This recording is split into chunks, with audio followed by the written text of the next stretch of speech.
ये भड़काऊ बयान देने वाला, ये विवादित बयान देने वाला बीजेपी का लीडर है, असम के मुख्यमंत्री हेमंत बिश्वा शर्मा है, जो ये बोल रहे हैं कि अगर उनको झारखंड में नहीं जिताया गया तो अंसारी, इरफान, आलमगीर आलम उनको लूट लेगा, यानी झारखंड को लूट लेगा। फिर वो ये भी कहते हैं कि उनकी बेटियों की इज्जत लूट ली, उनकी जमीन लूट ली और न जाने क्या क्या बातें करते हैं। ये इलेक्शन कमीशन को दिख ही नहीं रहा है।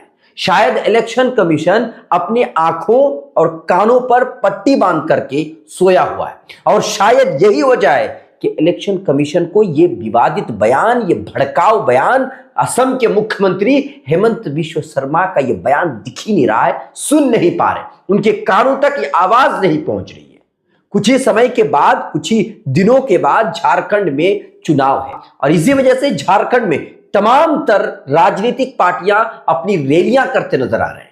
भाजपा भी इसी में शामिल है।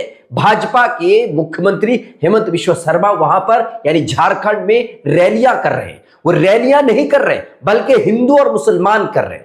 हेमंत बिश्वा शर्मा के जितने भी बयानों को आप उठा करके देखिएगा, वो हमेशा हिंदू और मुसलमान ही करते हैं। वो असम में भी यही काम करते हैं। उनका हर एक बयान हिंदू और मुसलमानों से ही जुड़ा हुआ होता है। वो हिंदू को इकट्ठा करने की बात करते हैं, कभी मुसलमानों से सब्जी लेने के लिए मना कर देते हैं, कभी मुसलमानों से मछली लेने के लिए मना कर देते हैं, कभी वो ये कह देते हैं कि ये सब्जी जिहाद कर रहे, न जाने क्या कुछ कहते हैं। बावजूद इसके इन जैसे भड़काऊ बयान देने वाले नेताओं पर कोई कानूनी कार्रवाई नहीं होता है।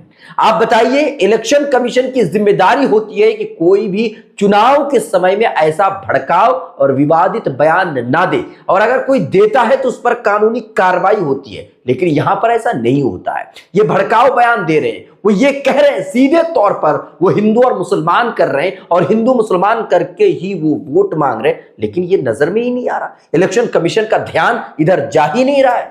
सोशल मीडिया पर हेमंत बिश्वा शर्मा की इस वीडियो को लेकर के लोग इलेक्शन कमीशन को सवाल कर रहे हैं, इलेक्शन कमीशन को सवालों के कटघरे में खड़े कर रहे हैं। लोग ये पूछ रहे हैं कि आखिर इन पर कानूनी कार्रवाई क्यों नहीं हो रही है। चुनाव में, चुनावी रैलियों में इस तरह का बयानबाजी नहीं होता है। और यकीन मानिए, जब भी कांग्रेस की तरफ से या भी जो विपक्षी दल है, विपक्षी पार्टियां, विपक्षी नेता है, जब उनकी तरफ से इस तरह का कोई भी बयान या कभी अगर मान लीजिए इस तरह के कोई छोटे मोटे बयान भी आए तो इलेक्शन कमीशन बड़ी मुस्तैदी के साथ उन पर कानूनी कार्रवाई की है। लेकिन हेमंत बिश्वा शर्मा पर कोई कानूनी कार्रवाई नहीं हो रही है। क्यों? इसके पीछे का कारण क्या है? लोग यही सवाल कर रहे हैं। सोशल मीडिया पर लोग लिख रहे हैं कि इलेक्शन कमीशन इसलिए उन पर कानूनी कार्रवाई नहीं कर रहे क्योंकि वो बीजेपी का लीडर है। और शायद ये हो सकता है, इसमें कोई दो राय नहीं है, इसमें ये हो सकता है कि हेमंत बिश्वा शर्मा असम के मुख्यमंत्री हैं और बीजेपी के लीडर हैं और शायद इसी वजह से उन पर कानूनी कार्रवाई नहीं हो रही है। इलेक्शन कमीशन शायद कानूनी कार्रवाई करने से डर रही है। लोग सोशल मीडिया पर यहां तक लिख रहे हैं, कम से कम एक बार तो आप अपने आप को स्वतंत्र दिखा दीजिए। लोग ये लिख रहे हैं सोशल मीडिया पर। आखिर इसके पीछे का कारण क्या है? भड़काऊ बयान दे रहे हैं। चुनावी रैलियों में हिंदू और मुसलमान नहीं किया जा सकता, यह संविधान में लिखा है। ये तरीका गलत है, यानी हिंदुओं को और मुसलमानों को अलग करके सिर्फ हिंदुओं के नाम पर वोट मांगा जाए, भगवान के नाम पर वोट मांगा जाए, हिंदुओं को अलग कर दिया जाए, मुसलमानों को अलग कर दिया जाए और उसी के नाम पर वोट मांग करके दोनों समुदाय को आपस में जो है लड़ा दिया जाए, लोग आपस में ही लड़ पड़े। ये चुनाव रैलियों में इस तरह की भाषाओं को, इस तरह के भाषण को रोका जाता है ताकि माहौल ना बिगड़े। लेकिन यहां पर एक मुख्यमंत्री है, असम के मुख्यमंत्री हैं और मुख्यमंत्री की जबान से इस तरह की भाषा निकल रही है, विवादित भाषा, भड़काऊ भाषा निकल रही है। और उनका ये ऐसा नहीं है पहला बयान है।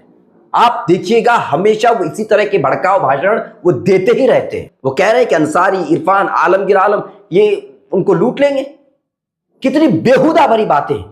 ऐसे नेताओं पर कानूनी कार्रवाई होनी चाहिए। आपकी इस पर है क्या राय? आप हमें कमेंट कीजिए। लाइक, शेयर, फॉलो नहीं किया है तो जरूर कीजिए।